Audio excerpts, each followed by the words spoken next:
রয়েছে, ভুক রয়েছে। এক ক্ষুধা হলো পেটের ক্ষুধা, যে সময় ভুক লাগে ভাত খেতে যায়।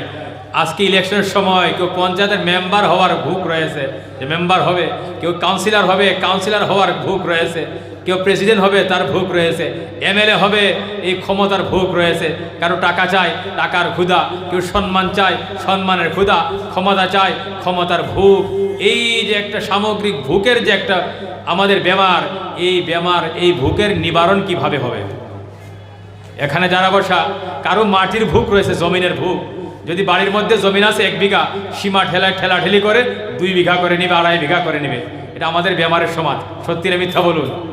যদি কারো সন্তান 5টা থাকে, 5টা ছেলে থাকে, আর একটু হাট্টা কাট্টা হয়, দেখবেন 1 বিঘা জমিনে বাচ্চা দিবে, কয়েক বছর পরে 1 বিঘা জমিন 1.5 বিঘা হবে। 4 দিকে বাচ্চা দিবে, একদিকে না, 4 দিকে বাচ্চা দিবে। সীমা ঠেলে জমিন বাড়িয়ে নেবে। টাকার ভুক বেইমানি করা শুরু করে দিবে, টাকার ভুক স্কিমের লুণ্ঠন করা শুরু করে দিবে, টাকার ভুক সুদ খাওয়া শুরু করে দিবে। এই যে টাকার একটা ভুক, এই ভুক কি হবে? কোনোদিন নিবারণ হবে না। ভুকেই রয়ে যাবে, ক্ষুধা বাড়তে থাকবে, বেইমানি করতে থাকবে, সুদ খাইতে থাকবে।